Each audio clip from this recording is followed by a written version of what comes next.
마태복음서 6장 24절. 아무도 두 주인을 섬길 수 없나니 이는 그가 한 주인을 미워하고 다른 주인을 사랑하거나 혹은 한 주인을 떠받들고 다른 주인을 업신여길 것이기 때문이라. 너희가 하나님과 만몬을 겸하여 섬길 수 없느니라. 아멘. 지난 주일 말씀대로 눈이 단일하다는 뜻은 시선을 오직 하나님께 고정하고 집중하면 온몸이 빛으로 가득합니다.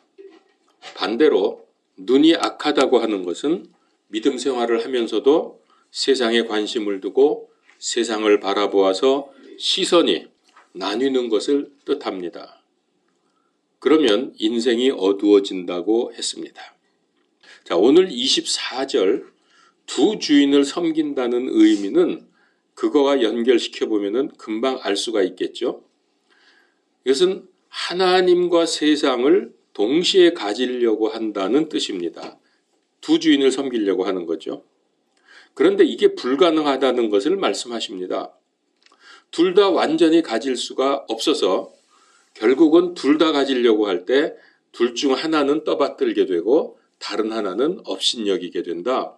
그러면서 하나님과 만몬을 겸하여 섬길 수 없다고 하셨습니다.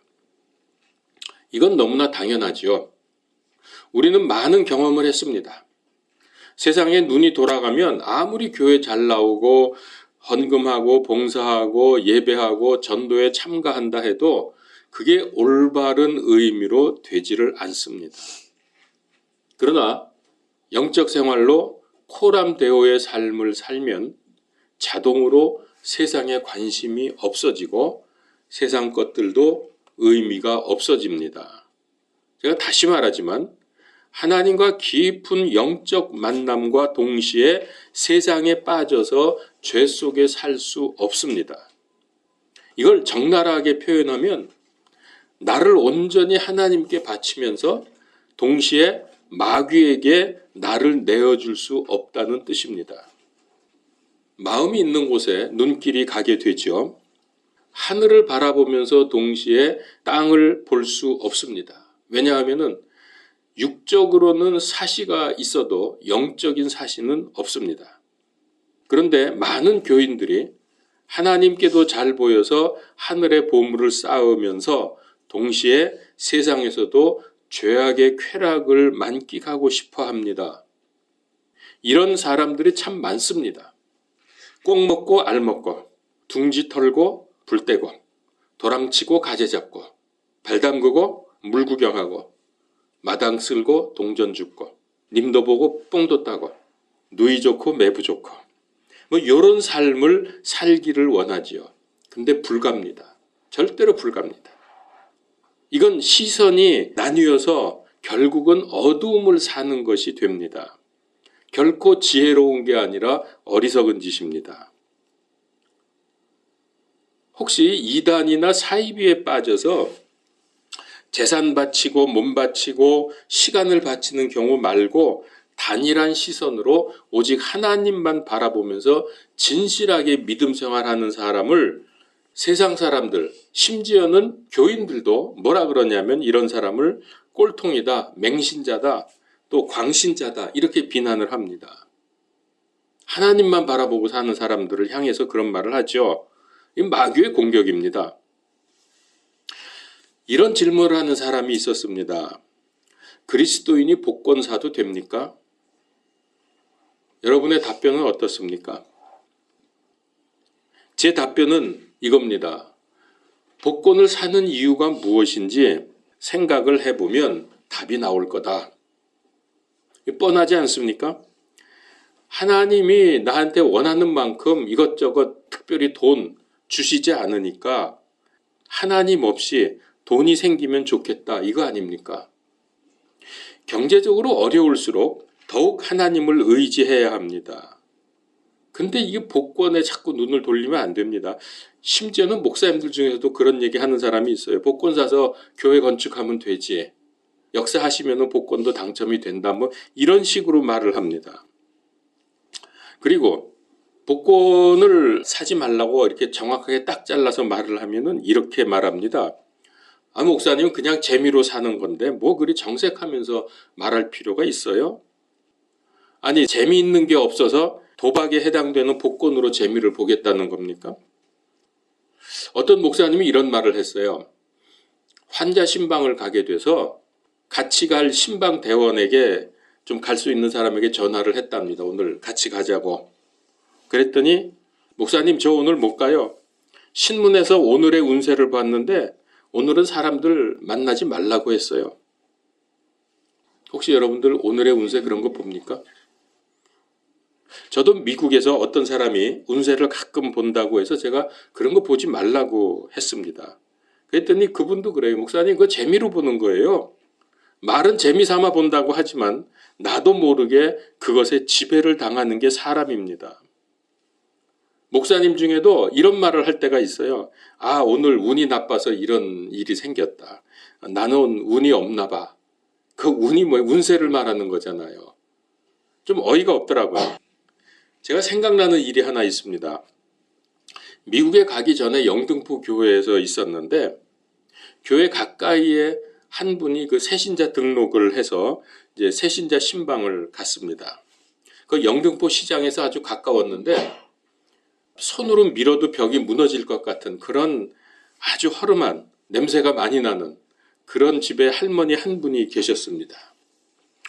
그래서 이제 신방 예배를 드리고 이제 몇 가지 권면을 하는데 이분이 나를 뚫어지게 쳐다보는 거예요. 이 할머니가. 그래서 이분이 왜 이러시나 그러고 나도 이렇게 쳐다봤거든요. 그랬더니 그분 하는 말, 목사님 내가 지금 목사님 관상을 봤는데 사통팔달 모든 길이 다 열려 있어요. 외국에 어디든지 나가기 원하면 어디든지 갈 수 있어요. 그러더라고요. 그러니까 같이 갔던 전도사님이 에이 목사님한테 그런 말 하는 거 아니에요. 그러더라고. 그렇죠. 근데 그분의 말이 나에게는 충격이었습니다. 왜냐하면은 몇 달 후면은 미국에 가려고 지금 준비하고 있었거든요. 나보고 외국에 마음대로 나갈 수 있다는 거예요. 그런데 그 할머니 말이 가끔 생각이 납니다. 내가 가긴 가는가 보다. 그거 참 잘 맞히네. 이런 생각이 자꾸 들더라니까요. 오늘의 운세 보고 점 보고 그러면 여러분 사람들이 거기에 잡힙니다. 그 재미로 하는 거 아닙니다. 점쟁이 무당도 어느 정도 맞추지요. 그러니까 사람들이 돈 내고 물어보잖아요. 그런데 그게 하나님으로부터 오는 게 아니라 마귀로부터 온다는 것을 알아야 합니다. 결국 그것 때문에 망합니다. 그게 마귀가 하는 짓입니다. 오늘 맘몬이라는 단어가 본문에 나왔죠. 너희가 하나님과 맘몬을 겸하여 섬길 수 없느니라. 맘몬. 이 헬라어로 맘모나스인데 이건 믿는다, 신뢰한다 그런 뜻입니다. 고대로부터 사람들이 가장 신뢰하는 게 무엇일까요? 사람들은 뭘 가장 의지하고 신뢰합니까? 돈입니다. 돈, 재물. 그렇기 때문에 이 단어가 신뢰한다, 믿는다는 뜻이었는데 이게 나중에 돈을 찾고 사람들이 의지하고 신뢰하니까 이 말이 돈이라는, 재물이라는 뜻으로 사용이 되었습니다. 그래서 이게 나중에는 또 재물을 신뢰한다 이런 뜻이 돼서 재물의 신이라고 그런 뜻이 나타나기도 했습니다. 재물의 신이라고. 자, 여러 신들 중에서 재물을 관장하는 신이 있다기보다는 돈이나 재물에는 그 배후에 마귀가 역사한다, 마귀 세력이 있다는 의미로 보면 됩니다.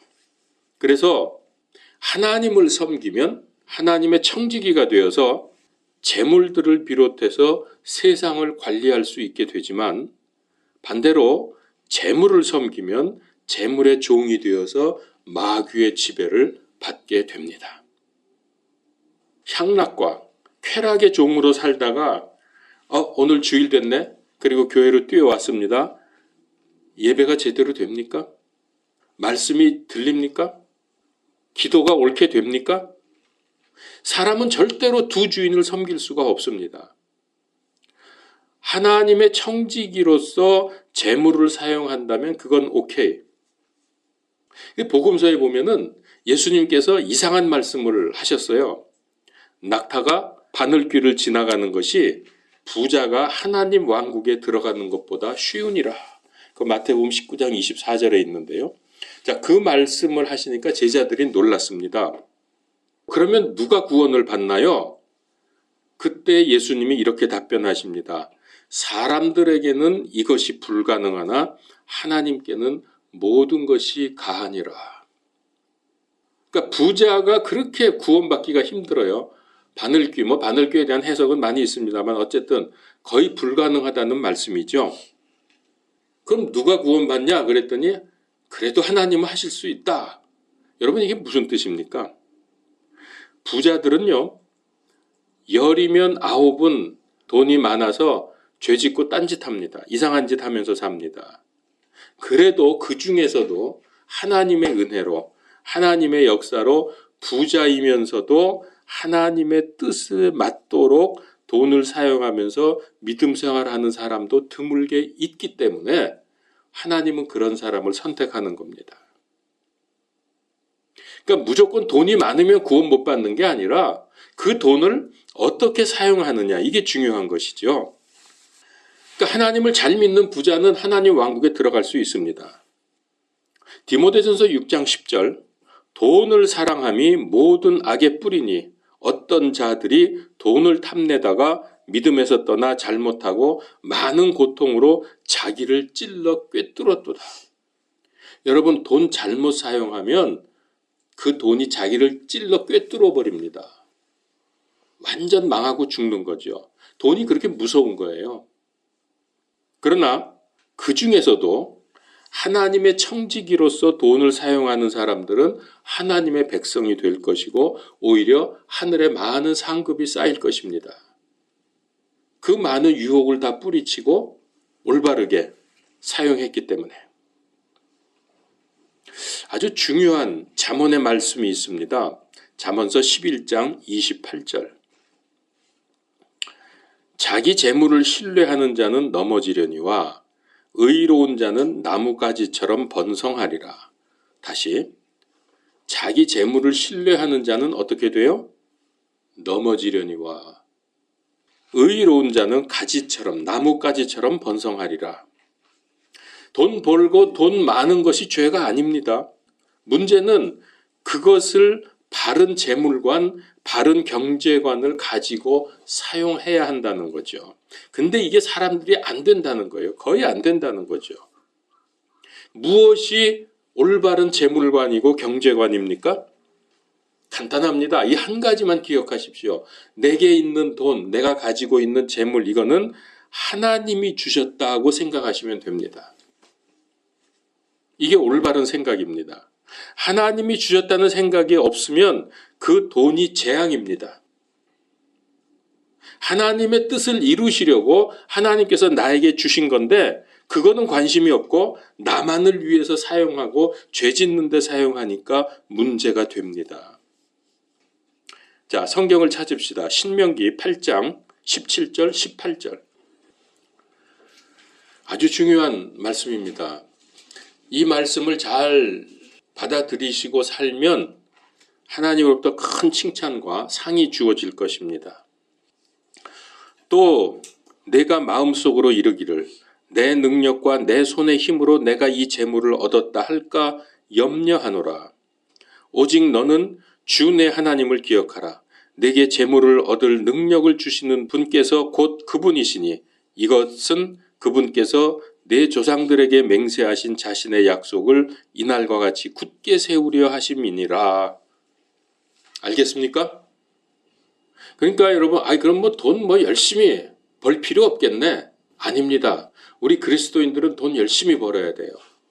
정상적인 방법으로, 비겁한 방법으로 하지 말고 정상적인 방법으로 많이 버세요. 그리고 그것 가지고 하나님의 뜻을 이루는 데 사용하십시오. 하나님의 큰 칭찬이 있을 것입니다. 여기 그랬잖아요. 그거를 내 손의 힘으로 내가 이 재물을 얻었다 할까 염려하노라. 근데 사람들이 다 그렇게 생각하잖아요. 그럼 하나님을 염려시키는 겁니다. 많이 벌어서 하나님의 뜻을 이루도록 많이 사용하세요. 그러면 나를 위해서는 사용하지 못하냐? 물론 사용할 수 있지만 나를 위해서는 할 수 있으면 아끼세요. 작은 것도 아끼세요. 우리나라는 물이 풍성해서 저 중동 사람들이 보면은 굉장히 부러워한다는데, 여러분 물이 풍성하고 뭐 그까진 거 뭐 얼마라고 아끼냐? 아닙니다. 그것도 아끼세요. 왜 아끼느냐? 이웃을 돕기 위해서, 하나님의 뜻을 이루기 위해서, 모든 부분에서 나를 위해서 절제를 하는 겁니다. 그래서 예수님께서 우리가 하나님을 향해서 단일한 눈을 가져야 한다고 강조하셨습니다. 그런데 이스라엘이 이 부분에서 실패했습니다. 이걸 제대로 못한 거예요. 호세아서 2장 8절에 보니까 내가 그녀에게, 그래서 그녀는 이스라엘입니다. 내가 이스라엘에게 곡식과 포도즙과 기름을 주었고 또 그녀의 은과 금 곧 그들이 바알을 위하여 예비한 그것들도 내가 많이 더해 주었음을 그녀가 알지 못하였도다. 그러니까 하나님께서 이거 필요한 거를 곡식과 포도즙과 기름을 주셨는데, 이거 하나님이 주셨는데 이걸 가지고 지금 바알을 섬기려고 하는 거예요. 그 결과는 이렇습니다. 9절에 보니까 그러므로 내가 돌아가서 내 곡식이 나는 때 그 곡식을, 내 포도주가 나는 철에 그 포도즙을 제거하며 그녀의 벌거벗은 것을 가리기 위해 준 내 양털과 내 아마를 회수하리라. 다 거두어 가시겠다는 거예요. 그 하나님이 주셨던 거. 어떻게 하면? 하나님이 주신 건지 모르고 딴짓하면. 근데 여기 놀라운 게 있어요. 9절을 여러분 이제 안 찾았지만 제가 지금 보면 이렇게 했어요. 하나님께서 이렇게 말씀하셨어요. 내 곡식, 내 포도즙, 내 양털과 내 아마, 전부 하나님이 내 거라고 하시는 거예요. 그걸 전부 거둬들이고 회수하겠다. 왜? 내가 준 거를 모르니까 너네들이. 하나님 말씀입니다. 차라리 이게 은혜죠. 거두어가면 그때서 이제 정신 차리고 하나님 잘못했습니다. 도와주세요. 살려주세요. 거두어 가시는 게 은혜죠. 만약에 뭐 나 잘 먹고 잘 살아 끝까지 그렇게 사는 사람도 있긴 있어요. 그건 솔직히 저주입니다. 그 하나님의 육이라 그래요. 그런 거를. 아무리 해도 말 안 들을 걸 하나님이 아시고 안 되니까 그냥 버려두는 거예요. 유기시키는 거예요. 성경에 보면 그런 말씀이 있습니다. 그걸 너네는 교회 다닌다고 힘들게 사냐? 나는 안 믿어도 이렇게 떵떵거리면서 잘 산다. 그게 저주인지를 몰라요. 여러분, 살다 보면 선택해야 할 때가 있습니다. 많습니다. 그런데 때때로 어떤 선택을 하느냐에 따라서 인생에 큰 차이를 가져옵니다. 특별히 오늘 말씀처럼 하나님이냐 만몬이냐, 이 선택은 엄청난 차이를 가져옵니다. 이것은 영적 정체성을 결정짓는 일입니다. 자, 이것은 하나님이냐 세상이냐, 그리스도냐 사탄이냐, 그리스도의 종이냐 사람의 종이냐, 이것 더 나아가면 천국이냐 지옥이냐 결정이 될 수 있는 문제입니다. 자, 성경을 한 번 더 찾읍시다. 고린도전서 7장 22절에서 23절. 또한 그와 같이 자유인으로 있을 때에 부르심을 받은 자는 그리스도의 종이니라. 주께서 값을 치르고 너희를 사셨으니 너희는 사람들의 종이 되지 말라. 하나님께서, 즉 그리스도께서 나를 값주고 사셨으니까 너희는 더 이상 사람들의 종이 되지 말라. 세상의 종이 되지 말라. 하나님을 선택했고 그리스도의 종이라고 하면 세상 사람들을 부러워하거나 두려워하지 말아야 합니다. 요즘 세상에서 그리스도인을 자처하지만 세상도 두려워하고 사람을 두려워하는 경우가 많습니다. 저는 이번 대통령 탄핵 인용할 때 헌재 재판관 8명 중에서 크리스찬이 분명히 있다고 그랬거든요. 누군지 알죠, 여러분들? 분명히 한 2-3명 있었던 것 같아요. 확실한 사람, 나머지는 모르겠지만은. 그리고 그 사람은 우파라고 분명히 알려졌습니다. 그리스도인이고 우파다. 그런데 여러분 결과가 어떻게 나왔죠? 8대 0. 이거 세상 두려워하고 사람 두려워하는 처사가 분명합니다. 어떻게 우파 사상을 가지고 크리스찬인 사람이 저쪽에다가 표를 던집니까? 물론 8대 0은 그거 이제 그렇게 해서 뭐 분열하지 않게 하기 위해 하는 거다 그러지만 그거는 핑계에 불과합니다. 말도 안 되는 얘기입니다. 하나님께서 우리에게 선택을 요구하십니다.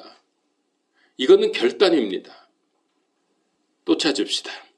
여호수아서 24장 14절 15절. 자꾸 성경을 봐야 돼요. 그러므로 이제 주를 두려워하며 성실함과 진실함으로 그분을 섬기라. 너희 조상들이 강 저편과 이집트에서 섬기던 다른 신들을 제거하고 너희는 주를 섬기라. 만일 주를 섬기는 것이 너희에게 나쁘게 보이거든 너희 조상들이 강 저편에서 섬기던 신들이든지 혹은 너희가 거하고 있는 땅의 아모리 족속의 신들이든지 너희가 섬길 자를 너희를 위해 이날 택하라. 그러나 나와 내 집으로 말하건대 우리는 주를 섬기겠노라. 자, 여호수아가 지금 이 백성들 앞에서 선택을 요구합니다. 하나님을 섬길 거냐, 주를 섬길 거냐, 아니면 너희 조상들이 저 강 저편에서 섬기던 바알을 섬기고 우상을 섬길 거냐. 요즘 특별히 문제가 되는 것이 동성애, 동성 결혼인데요. 여기에 대한 그리스도인들의 태도가 지금 나뉘어지고 있습니다. 근데 가만 보니까 대체로 놀랍게도 목사님들, 신학자, 신학 교수들은 주로 적지 않은 사람들이 찬성하고 있습니다. 동성애에 대해서. 오히려 교인들이, 평신도들이 그 반대하는 쪽에 많은 것 같습니다. 글쎄 맞는지 모르겠지만은 그런 것 같습니다. 근데 이 문제가 저의 동기방 목사님들에서도 말이 나온 적이 있습니다. 한 2달쯤 전인가 이런 얘기가 있었는데 어느 동기가 목사님이 이런 그 글을 올렸어요. 어느 권사님의 예를 들면서 권사님이 다니는 교회 목사님이 설교를 이렇게 했답니다. 대체로 이렇게 그 설교 요지가 동성애를 찬성하는 쪽으로. 그 설교를 들은 권사님이 걱정을 하고 한탄을 했다고 하면서 이 방에 계신 목사님들의 동성애에 대한 의견을 듣고 싶습니다. 라고 이렇게 글이 올라왔어요. 뭐 이런저런 글들이 몇 개 올라왔죠. 찬성하고 반대 글은 내 못 본 것 같아요. 대체로 인정을 하더라고요. 그래서 제가 참다 못해서 아주 제가 짧은 글을 하나 올렸습니다. 제가 한 거 그대로 말씀드릴게요. 의견이고 뭐고 권사님이 목사님보다 더 영적이고 성경적이라고 생각됩니다. 성경은 동성애 하는 자를 돌로 쳐 죽이라고 했습니다. 끝. 제가 이렇게 써서 올렸어요. 이 글이 올라간 후에 이에 대해서 아무 말이 없이 이 문제는 잠잠해졌어요. 좋게 생각하면 성경에 그렇게 기록이 되어 있으니까 뭐 의견이고 뭐 다른 거 인간의 의견이 필요 없고 그걸로 결론 났다고 생각을 해서 조용해진 걸 수도 있고요. 또 다르게 생각하면 저 꼴통이 나서서 떠드니까 상대하지 말자.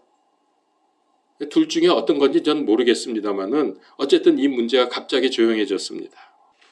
여러분, 자꾸 세상과 타협하고 사람 눈치 보고 세상 흐름이 어떻고 대세가 어떻고 이러면 안 됩니다. 그거 크리스찬 아닙니다. 오히려 이렇게 세상이 이상하게 나아갈수록 그리스도인의 정체성과 선명성을 드러낼 수 있는 좋은 기회가 아닙니까? 이럴 때 올바른 자세를 취하고 올바른 말을 하면 그리스도인으로서 돋보이잖아요. 제가 단톡방에서 홀로 싸우면서 그렇게 하면은 몇몇 목사님들이 저에게 개인적으로 이런저런 자료들을 따로 보내줍니다. 그러면서 자기는 그 글을 올리질 않아요. 결국은 나보고 올리라고 하는 건데 총대 매라는 거죠. 그리고 나서 이제 가끔 저한테 연락을 합니다. 아, 수고했다고. 내가 밥 사줄 테니까 나오라고. 그런 경우들이 가끔 있어요. 물론 그렇게 해서 만나면 좋은 친교를 나누긴 하지만 저는 좀 답답한 면이 있어요. 아니 그리고 또 자유우파 사장을 가진 분들만 방이 또 따로 있습니다. 전체 모임 방도 있고 또 따로 방이 이게 있는데 거기에 들어가 보면은 엄청나게 강력한 발언들을 합니다. 거의 뭐 좌파들을 아주 박살낼 정도로 그런 말들을 많이 올립니다. 내용들, 자료들을. 근데 이쪽 전체 모임 방에서는 한마디도 안 해요. 그럼 뭐예요? 아니 자기들끼리 우리들끼리 떠들면 뭐해? 그래서 싸움에 지는 겁니다. 뭐 그냥 당장이라도 나가서 싸울 것 같은 기세로 그 내용들을 올리지만은 정작 이쪽에 전체 모임 방에서는 조용합니다. 아무 말도 안 합니다. 제가 지금 잘났다고 떠드는 게 아닙니다. 저기서는 하면서 여기서는 꿀먹은 벙어리. 이 생각을 하면 참 답답합니다. 아니 저쪽에서 아무리 강력한 발언을 하면 뭐합니까? 결국 그거는 세상을 두려워하고 사람을 두려워하는 거 아닙니까? 갈라디아서 1장 10절 내가 아직도 사람들을 기쁘게 한다면 결코 그리스도의 종이 아니니라. 바울이 그랬어요. 하나님의 말씀입니다.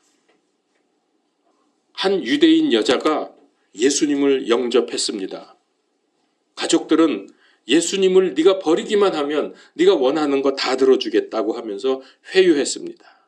그러나 그 여자는 흔들리지 않고 버텨냈습니다. 어느 날 이 아버지가 만찬을 베풀면서 많은 친구들을 초대했습니다. 그리고서 아버지가 이런 말을 합니다. 오늘 밤 특별한 이유로 여러분들을 초대했습니다. 우리 딸이 저 비천한 나사렛 예수를 메시아로 믿고 있습니다. 이 밤에 내 딸은 최후의 결정을 해야 합니다. 예수를 단념하든가 아니면 영원히 부모 집에서 떠나야 합니다. 그 말을 들은 사람들이 다들 놀랬죠. 갑자기 그런 말을 하니까. 그때 이 딸이 피아노를 치면서 찬송을 불렀습니다. 십자가를 내가 지고 주를 따라 가도다. 이제부터 예수로만 나의 보배 삼겠네. 이 찬송을 마친 후에 딸은 방에 들어가서 가방을 꾸려가지고 집을 나갔습니다. 예수님을 따르기 위해서 세상의 모든 것을 버렸습니다. 사람은 결코 두 주인을 섬길 수 없습니다. 야고보서 4장 4절 그러므로 누구든지 세상의 친구가 되고자 하는 자는 하나님의 원수가 되느니라. 자, 오늘 말씀을 다시 봅니다. 아무도 두 주인을 섬길 수 없나니 이는 그가 한 주인을 미워하고 다른 주인을 사랑하거나 혹은 한 주인을 떠받들고 다른 주인을 업신 여길 것이기 때문이라. 너희가 하나님과 만몬을 겸하여 섬길 수 없느니라.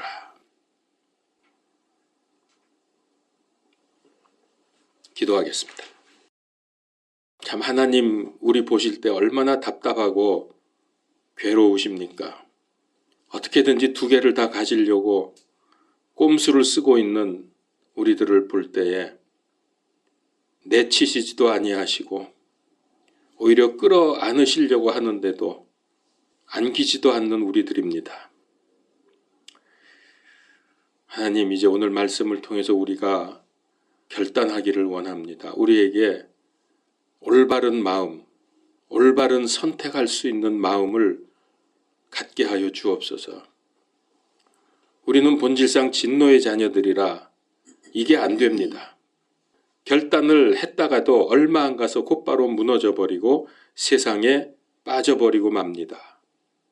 주님 저희들 용서하여 주시고 예수 그리스도 십자가의 피로 씻어주시고 올바른 선택을 하는 가운데 주님의 뜻을 이루는 우리의 삶이 되게 하여 주시옵소서. 예수 그리스도 이름으로 기도하옵나이다. 아멘.